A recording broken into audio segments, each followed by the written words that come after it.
Hello everyone, welcome to true IAS. अब north India के अंदर या थोड़ा सा साउथ इंडिया के अंदर भी जो एक पोस्ट मॉडर्न एम्पायर का जो सिलसिला था वो हमने देख लिया।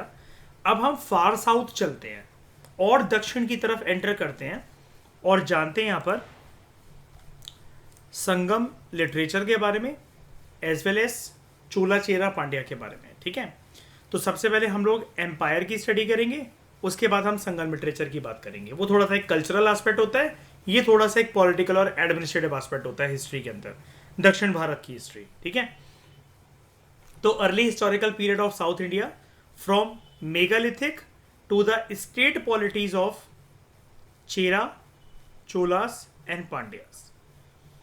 अब दक्षिण भारत में एक चीज चलती थी, एक ब्यूरियल प्रैक्टिस चलती थी। ठीक है, जिसको हम लोग कहते थे मेगालिथिक कल्चर या मेगालिथिक ब्यूरियल प्रैक्टिस।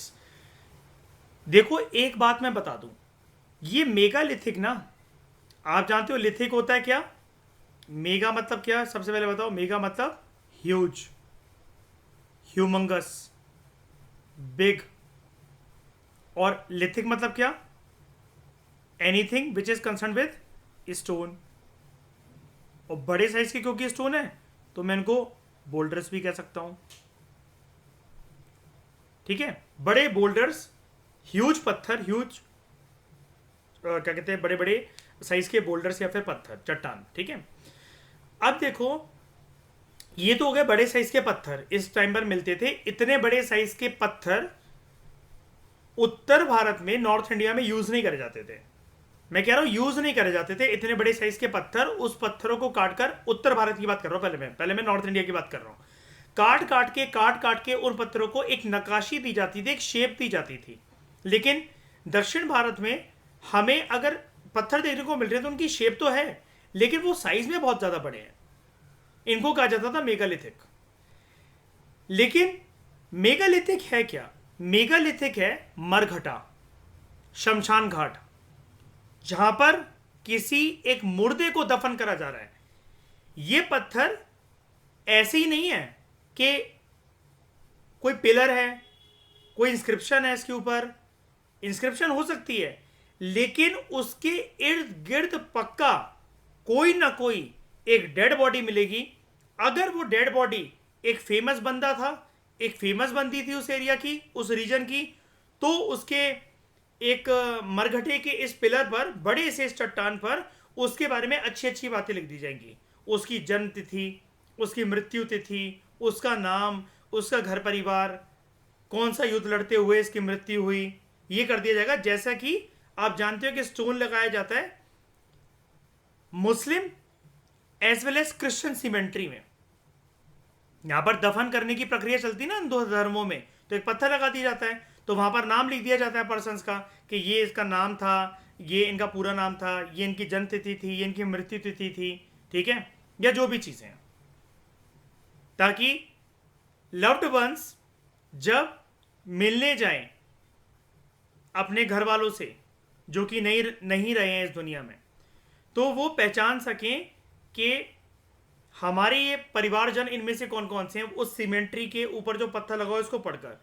सिमिलर प्रक्रिया आपको मेगालिथिक कल्चर में देखने को मिलती थी। पहले मुझे एक बात बताओ, टॉपिक स्टार्ट करवाने से पहले आपको मेगालिथिक के बारे में बात समझ में आई? मेगालिथिक, मेगालिथ या मेगालिथिक कल्चर जो है वो पत्थर ही है, लेकिन शाइनी ये एक मरघटा है, ये एक मृत्यु स्थल है, ये एक शमशान घाट है, ये एक ब्यूरियल स्टोन है। ओके, ये कोई एक नॉर्मल स्टोन नहीं है। ये हालांकि कल्चर को तो डिनोट करता है, तभी तो हम इसके मेगालिथिक ब्यूरियल कल्चर बोलते हैं, लेकिन it is a culture which is concern with elaborate burial practices in terms of elaborative या huge, humongous stone architecture near the dead body. ये प्रक्रिया पूरे भारत में बताओ आप लोग कहां देखने को मिलेगी? North India, south India, east India या वेस्ट इंडिया, या फिर मतलब वैसे तो आपको यहां पर पता है कि दक्षिण भारत की बात हो रही है, इसके अलावा कहीं और देखने को मिलेगी? मेगालिथिक कल्चर कहीं और प्रेवलेंस में नहीं था। ये इस कल्चर के बारे में स्पेशल चीज होती है। ओके,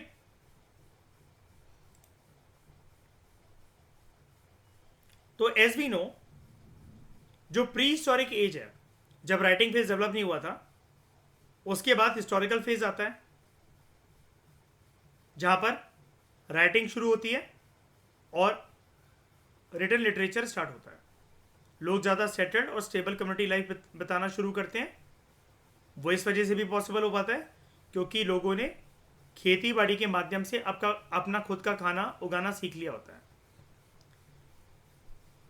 इसी प्रक्रिया में सोने पर सुहागा की तरह काम करता है आयरन की इन्वेंशन, जिसके तहत आयरन फ्लोशेयर इन्वेंट होते हैं, डेवलप होते हैं।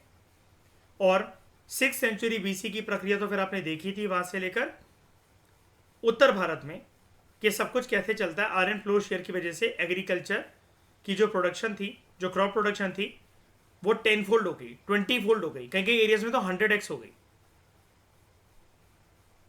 उसके बाद जब सेटल्ड लाइफ बिताना लोगों ने शुरू करा, खेती बाड़ी डेवलप करना शुरू करी, लोगों को लगा खाने पीने का माध्यम व्यवसाय काफ़ी बढ़िया है।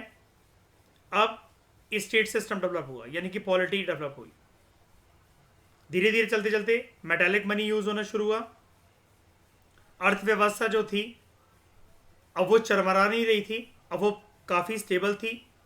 लोग प्रॉस्परस ज़िंदगी बिता रहे थे। स्टैंडर्ड ऑफ लिविंग एक रीजन में रहने वाले राजाओं का, महाराजाओं का बढ़ रहा था, उसके साथ साथ उनकी प्रजा का भी बढ़ रहा था।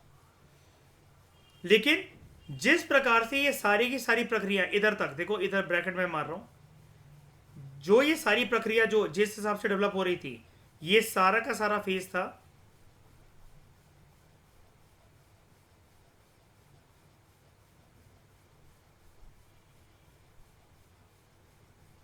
नॉर्थ इंडिया का।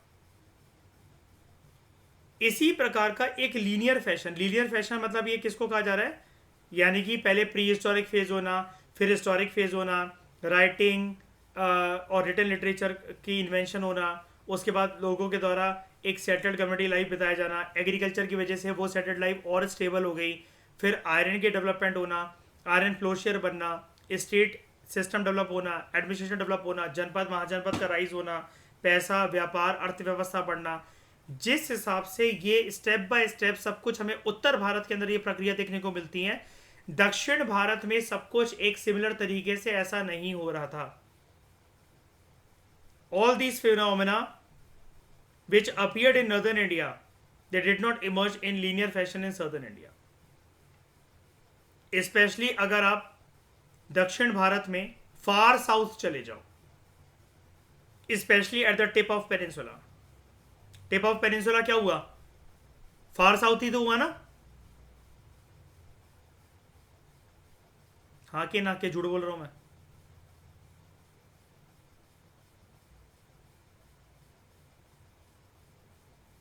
ये हुआ ना टिप ऑफ पेनिनसुला, ठीक है। टिप ऑफ पेनिनसुला में हमें एक स्टेट पे बहुत ज्यादा फोकस रखना है। बताओ कौन सी स्टेट होती है टिप ऑफ पेनिनसुला पे उस टाइम पर भी और इस टाइम पर भी, जल्दी बताओ। तमिलनाडु। मयूर भूल गए तुम, southernmost point of mainland India, ठीक है। With Kaveri delta as the nuclear zone. Mayur आपकी आवाज काफी दूर से आ रही है, थोड़ा माइक ठीक करो अपना, या जो भी स्पीकर वगैरह ठीक करो, ठीक है। With Kaveri delta as the nuclear zone until about 2nd century BC. अब न्यूलिथिक फेज कौन सा होता है बताओ, कैसे स्टोन एज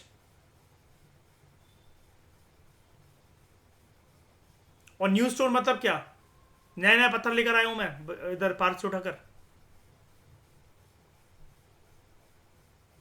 स्मॉल साइज, ठीक है। पॉलिश्ड, सबसे बड़ी बात पॉलिश्ड, ठीक है, ठीक है।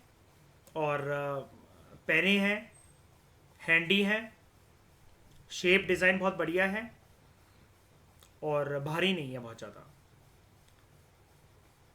तो आर्किटेक्चरल डिज़ाइन की टर्म्स में काफ़ी ज़्यादा टेक्सचर सही है इनका as compare to previous era के stones.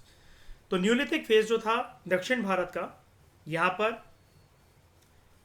Polished stone x use होना शुरू हुई and blade tools. Again they were very sharp, they were very polished और साइज इनका छोटा था ताकि ये हैंडी हो सके। एक्स क्या होता है, एक्स क्या होता है कुल्हाड़ी,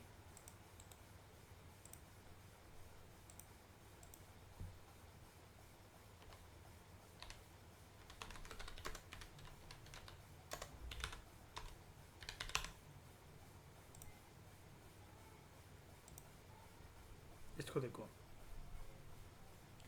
अगेन, अगर मेरे को इसके अंदर अगर हैंडल फिट करना है तो मैं, मेरे पास क्या क्या चॉइसेस हैं न्यूलिथिक एज में, न्यूलिथिक एज की बात कर रहा हूं मैं, क्या चॉइसेस है मेरे पास? वुडन हैंडल या फिर नहीं नहीं नहीं, अभी शाइनी न्यूलिथिक एज पे है अभी हम, ठीक है। वुडन हैंडल या फिर bone handle. Tendency of survival किसका ज्यादा? बोन का, ठीक है। तो it was succeeded by megalithic face. दक्षिण भारत की बात हो रही है। न्यूलिथिक कल्चर जो उत्तर भारत में था उसकी झलक वो कह रहा है, उसकी परछाई दक्षिण भारत में हमें देखने को मिलती है in the form of megalithic face. मतलब पैरेलली जब वो न्यूलिथिक कल्चर उत्तर भारत में, नॉर्थ इंडिया में चल रहा था, तो साउथ इंडिया का न्यूलिथिक फेस में ऐसा नहीं था कि पॉलिश स्टोन टूल्स नहीं थे या फिर छोटे साइज के नहीं थे, लेकिन सबसे प्रोमिनेंट कल्चर उस टाइम पर यहां पर जो रहा है वो रहा है मेगालिथिक कल्चर। अगर हम पेनिनसुला के थोड़ा सा ऊपर बढ़ जाए, टिप पे ना जाकर थोड़ा सा अगर हम यहां पर बात करें, महाराष्ट्र के हल्का सा नीचे, अगर मैं इसको प्रॉपर तरीके से यहां पर आपको दिखाऊं तो कुछ ये वाला हिस्सा,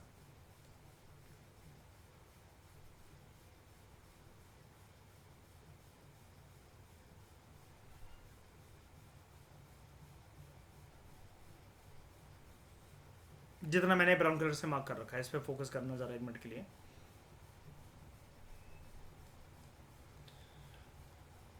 अगर मैं upper portion of the peninsula की बात करूं,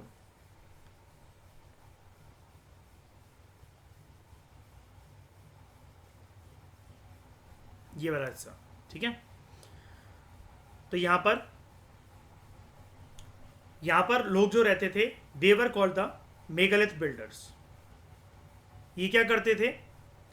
बड़े बड़े पत्थरों को ढाकर उसके एजेस को शेप देते थे, ना कि उससे कोई चीज छोटी छोटी काट कर बनाते थे, या फिर एक, ठीक है यार बोल्डर्स बड़े होते हैं, साइज के बड़े होते हैं। अब अशोकन पिलर्स में हमें क्या दिखता था? एक मोनोलिथिक स्ट्रक्चर के तौर पर वो पिलर्स इमर्ज होते थे। बड़े से पहाड़ को काट काट के एक सिंगल केव में कन्वर्ट कर दिया, बड़े से बोल्डर्स को काट काट के एक पिलर में कन्वर्ट कर दिया, लेकिन साइज तो उनका श्रिंक कर दिया ना। मेगालिथिक कल्चर में जो पत्थर है उनका साइज भी बहुत बड़ा है। अब ये चीज आपको दिक्कत ना दे तो सबसे पहले मुझे मेगालिथिक स्टोन आपको दिखा देना चाहिए। वैसे 6th क्लास में हमने बहुत डिटेल में इसके बारे में बात करी है, लेकिन फिर भी चलो मैं दिखा देता हूं।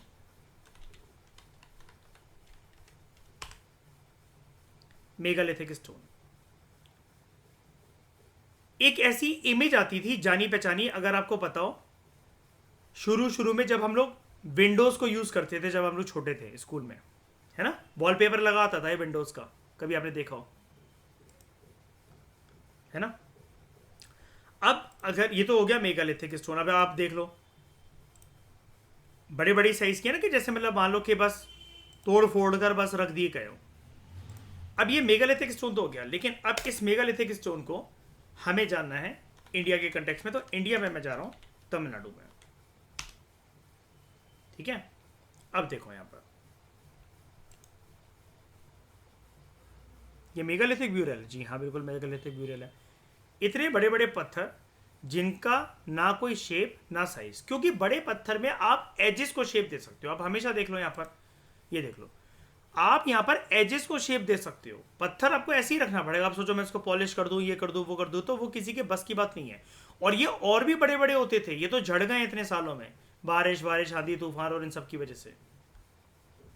ये सारे अलग अलग प्रकार के मेगालिथिक ब्यूरल हैं।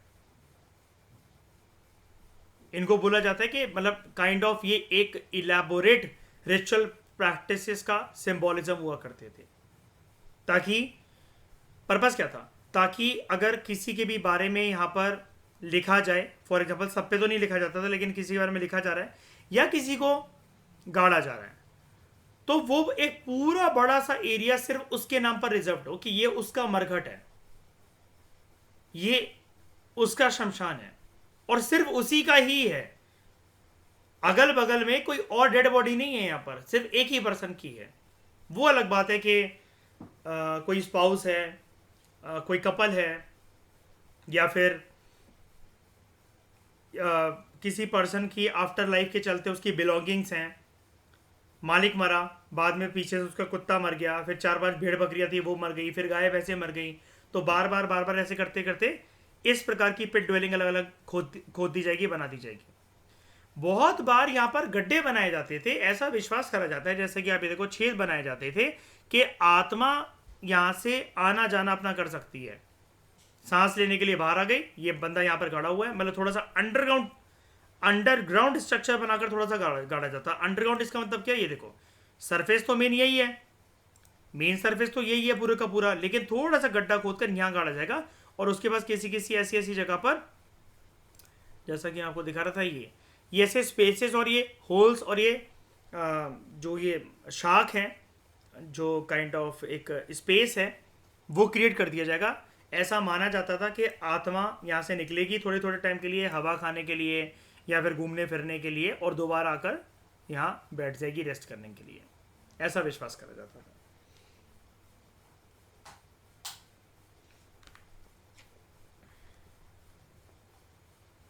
समझ में आया?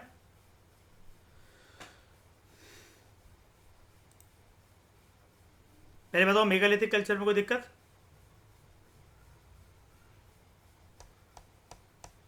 तो ये पत्थर किसके बारे में बताओ? रिचुअल प्रैक्टिसेस हैं, ये क्या है? कोई खाने पीने का माहौल होगा, कोई मंदिर बनाया जाएगा, क्या है मेगालिथिक कल्चर, क्या है? ब्यूरल प्रैक्टिसेस सिर्फ, और कुछ नहीं, ठीक है। अब यहां पर upper part of the peninsula में जो लोग थे, इनको बोला जाता था मेगालिथ बिल्डर्स।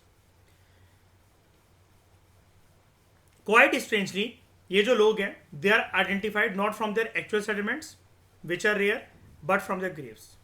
हम इनके बारे में इनके हाउसेस से, इनकी सोसाइटीज जो उन्होंने बनाई हुई थी, जिन जगह में ये रह रहे थे, गली मोहल्ले में रह रहे थे, उसके बारे में हमें कोई ज़्यादा ट्रेसेस नहीं मिलते हैं, लेकिन लोग रह रहे थे यहाँ पर, इसके बारे में हमें पता लगता है इनके मरघट को देखते हुए, इनके ग्रेव्स को देखते हुए। इन्हीं ग्रेव्स को बोला जाता है मेगालिथ। क्यों बोला जाता है मेगालिथ? अब मैंने आपको सारी बात प्रूफ कर दी गूगल इमेजेस से अभी दिखाकर। एस इनके जो मरघट थे, जो उनकी ग्रेव्स थी, जहां पर इनकी शमशान है, they were encircled with mega and big pieces of stone, and they were in most cases located outside the settlement area. अब एक बात बताओ, हमारी जहाँ कॉलोनी होती है, हमारी जहाँ सोसाइटी होती है, शमशान घाट क्या घर के बगल में होती है? उस कॉलोनी में आसपास होती है। उसकी सिमेंट्री की जगह हमेशा अलग बनाई जाती है ना। सिमेंट्री समझते हो ना, ये शमशान घाट को ही कहा जाता है सिमेंट्री, है ना। आइसोलेटेड होती है ना, ताकि आत्मा वगैरह जो है उनको भी हम थोड़ा सा फ्री रखें। वो हमारे कांटेक्ट में, डर की वजह से नहीं, मतलब लोगों का ऐसा मानना होता है कि उनको भी कष्ट पहुंचता है और फिर हम भी उसी यादों में खोते रह जाएंगे, ठीक है। और फिर अपने आप पर्सन अपने आप को बहुत ज़्यादा उस सिमेंट्री की तरफ देखते देखते देखते देखते बीमार कर सकता है। रोज़ पता चला वो वहाँ जाके बैठने लग जाए, मानसिक रूप से बीमार हो जाए, वो पता चला इतना अटैच हो जाए कि खोद खोद के, देखो शुरू में मैंने आपको बताया ही था, पूरा मतलब दहिया जब मैंने स्टार्ट करवाया था, श्रेया ने बड़ा अच्छा उसका एक आंसर निकाल के मुझे दिया था। जलाने की प्रक्रिया पहले स्टार्ट नहीं हुई थी, जलाने की प्रक्रिया कभी थी ही नहीं। जब पर्सन्स को मरने के बाद दुनिया में गाड़ा जाता था, जलाने की प्रक्रिया बहुत बाद में आई है। श्रेया ने इतने बेहतरीन पॉइंट्स दिए थे, दिल जीत लिया था उसके पॉइंट से मेरा। उसने नंबर 1 मुझे एक पॉइंट मेंशन करा था, आज तक मुझे याद है वो सारे के सारे पॉइंट्स, मैंने आप लोगों को आई थिंक ग्रुप में भी फॉरवर्ड करा था। श्रेया ने बोला था कि सर देखो, इससे अटैचमेंट बढ़ सकती है लोगों की, लोग अपने आप को बीमार कर सकते हैं, लोग फिर उन्हीं की यादों में खोते रहेंगे, तो लाइफ में लेस प्रोडक्टिव रहेंगे। फिर श्रेया ने एक बहुत अच्छा पॉइंट रेस करा था कि डेड बॉडीज को छोड़ दिया जाए तो उससे डिसीज वगैरह भी फैल सकते हैं। जलाने के बाद वो प्रॉपर तरीके से राख अगर बन जाते हैं तो वो फिर किसी ना किसी सॉइल में दफन होगी, तो वो उसकी बल्कि एक तरीके से ऐश जो है वो फर्टिलिटी को ही बढ़ाएगा। वो ऐसे 6-7-8 पॉइंट्स मेंशन करे थे श्रेया ने।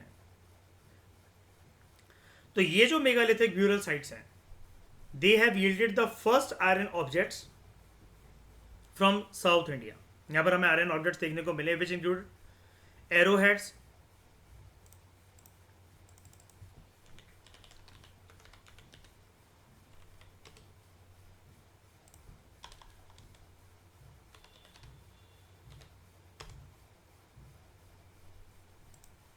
Like this.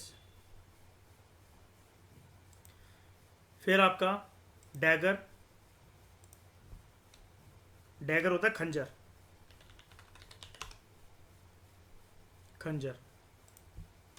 इसको मैं चलूँ अगर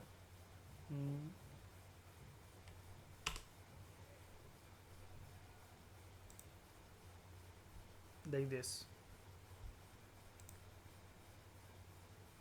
सॉर्ड्स, तलवारें,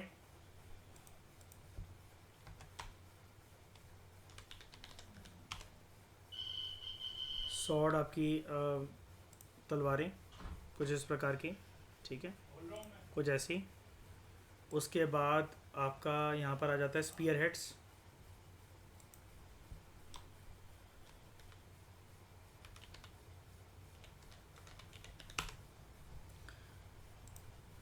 स्पीयर हेड ही होता है। फिर जो है आपका यहाँ पर ट्राइडेंट्स, देख लो ज़रा, पहली बार आपको आयरन के ट्रेस मिल रहे हैं त्रिशूल की फॉर्म में।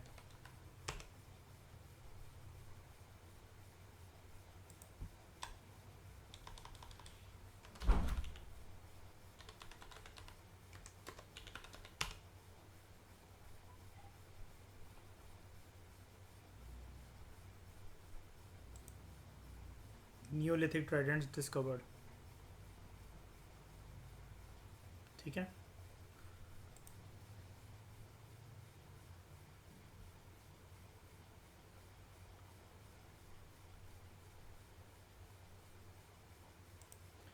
त्रिशूल, ठीक है। उसके बाद आपका बैटल एक्स, युद्ध में लड़ने वाले,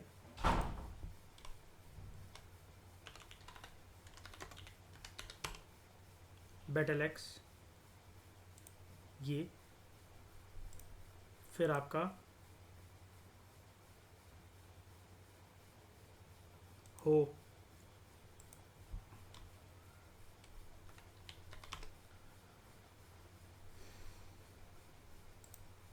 इसको हो की तरह इमेजिन कर लो।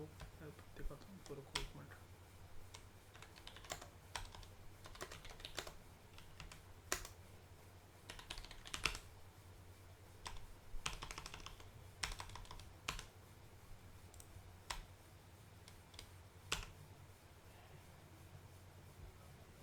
ये होता है हो फावड़ा, ये होता है प्लो, ठीक है। तो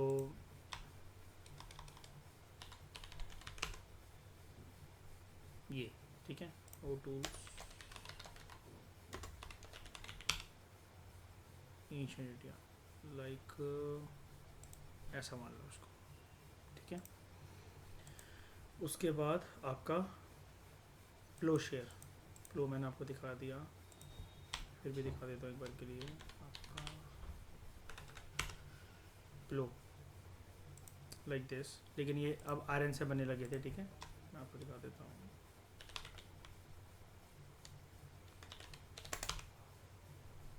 आयरन प्लो कुछ ऐसे, आगे आयरन का ही लगा रहेगा, पीछे आप चाहे भले बोन या वुड लगा लो, उससे कोई फ़र्क नहीं पड़ता। लेकिन ऑब्वियस बात है, अगर आयरन को टिकाने के लिए फिर एक मजबूती तो चाहिए। उसके बाद मतलब ज़रूरी नहीं है कि मैं कह रहा हूँ कि हैंडल हमेशा मतलब उसका वो आयरन का नहीं हो सकता, हैंडल हमेशा आज भी नहीं होता है, क्योंकि आप हथौड़ा देख लो, आप पीछे लकड़ी लगी रहती है, उसके आगे लोहा होता है, ठीक है। तो लकड़ी मतलब ऐसा नहीं है कि टूट जाएगी, टिक जाती है। फिर सिकल्स,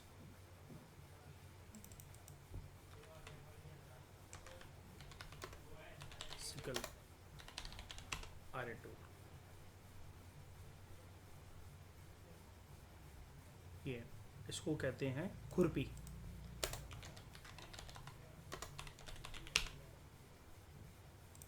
ये ठीक है, खेतों वगैरह में यूज़ होती है। उसके बाद beside these a lot of black and red ware pottery has been found buried in this megalith, ठीक है। अब उसमें कुछ बिलोंगिंग्स हो सकती हैं, कुछ सामान हो सकते हैं, या फिर लोगों के साथ मतलब वो उनके कुछ फेवरेट पॉट्स या पॉटरीज हुआ करते होंगे, उसके अंदर कुछ ग्रेन्स होंगे, उनकी ज्वेलरीज होंगी, उसी में चीज़ें उनकी मतलब साथ में दफनाकर इस इन घड़ों में, इन मटकों में रखी गई। ये जो आर्टिफैक्ट्स थे, along with food grains such as wheat and rice. They are found at various megalithic sites, and they indicate that megalithic people followed agro, pastoral, and hunting activities for their livelihood.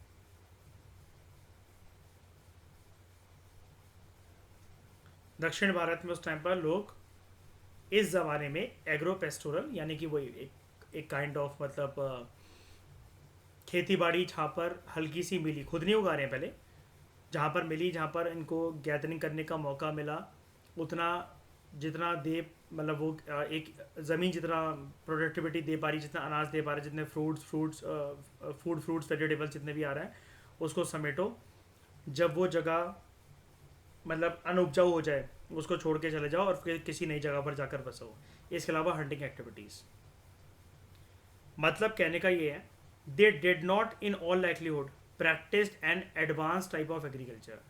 अभी देख रहे हो मैं आराम से आपको ये सारे फीचर्स इसलिए पढ़ा रहा हूँ, ये आपके पास मेगालिथिक कल्चर को लेकर इतने सारे फीचर्स हैं, तो जहाँ जहाँ फुल स्टॉप है ना आप इसको एक एक सेपरेट पॉइंट बना सकते हो, और आपको लर्न भी ऐसे ही करना है क्योंकि ये प्रीलिम्स में भी उतना ही इंपॉर्टेंट है और मेंस में तो आ ही सकता है। तो they practice an advance type of agriculture since the number of agriculture tools which are found in the grave sites they are lesser in number in comparison to tools meant for fighting and hunting. Agriculture tools जो मिले हैं दफन हुए वो बहुत कम है as compare to ऐसे टूल्स जो कि फाइटिंग हंटिंग इनके लिए यूज़ होते थे।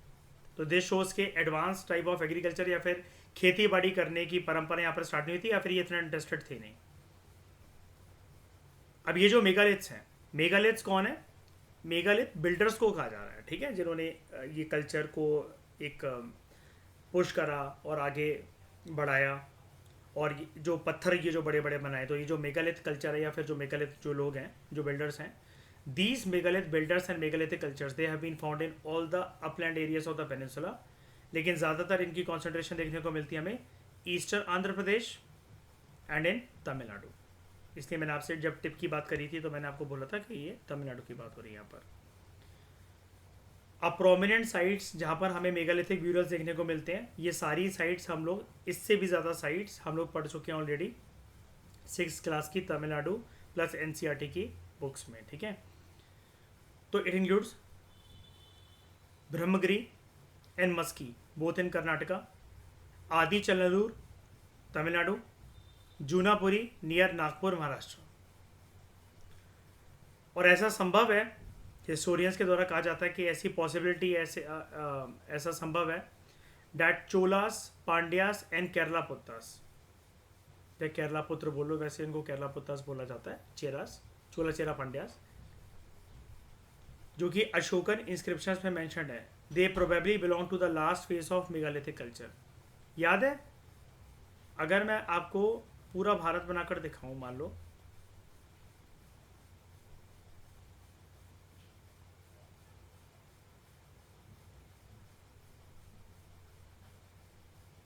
तो मुझे एक बात बताओ, अगर ये है, अगर यहाँ पर है ये मौर्यन एम्पायर, मौर्यन एम्पायर में अशोका के टाइम तक भी चक्रवर्ती तो ये लोग थे, अशोका तो था चक्रवर्ती, ये लोग नहीं, अशोका था चक्रवर्ती, लेकिन फिर भी मौर्यन एम्पायर के अंतर्गत 2 इंडियन सब कॉन्टिनेंट की टेरिटरीज या रीजन्स नहीं आते थे। बताओ कौन कौन से?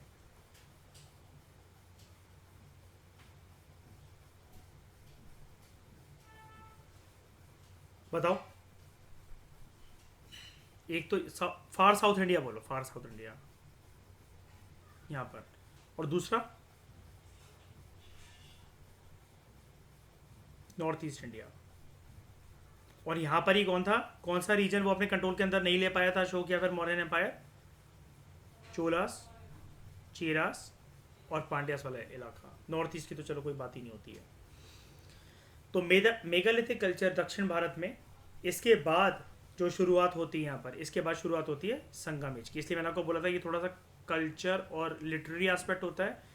ये वाला जो प्रॉपर तरीके से जो मेगालिथिक कल्चर होता है, ये पॉलिटिकल और एडमिनिस्ट्रेटिव एस्पेक्ट होता है। आप में से जितने लोग इसको पहली बार सुन रहे हो तो रिलेट कर पा रहे हो क्या? समझ में आ रहा है आराम से? कन्फ्यूजन तो नहीं हो रही कि मेगालिथिक कल्चर ये क्या एकदम से कैसे आ गया? ये पूरी की पूरी बात कहाँ पर हो रही है, कौन से रीजन की, कौन से इलाके की हमारे देश में?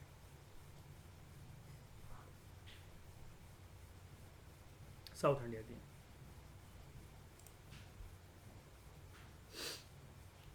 ये है मेगालिथिक ब्यूरियल, लेकिन मैंने आपको यहाँ से ज़्यादा अच्छे से दिखा दिया। मेगालिथिक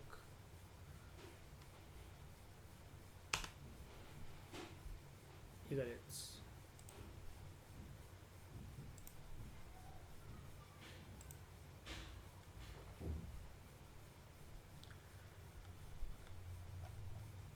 इतनी बात समझ में आई आप लोगों को? तो इस डिस्कशन में दोस्तों फिलहाल इतना ही। नेक्स्ट लेक्चर में हम लोग बात करते हैं मेगालिथिक कल्चर के कंटेक्स्ट में। हमने ब्यूरल प्रैक्टिस को देख लिया और इसी के साथ ये जाना हमने कि ये एक काइंड ऑफ ज़्यादातर रूलर्स वगैरह के साथ कनेक्टेड रहता था, क्योंकि जैसे गांडे की प्रक्रिया चल रही है, नॉट ओनली रूलर्स, लेकिन मैं कह रहा हूँ कि रूलर्स ने शुरुआत करवाई होगी या फिर लोकल लोगों का प्रचलन रहा होगा, जिसको ऑब्वियस ही बात है चोला चेरा पांड्या के कार्यकाल के अंतर्गत रेगुलेट करा जाता होगा। अब थोड़ा सा लिटरेरी एस्पेक्ट की तरफ हम लोग बढ़ेंगे, संगम लिटरेचर की बात करेंगे अगले लेक्चर में। Thank you very much for discussion.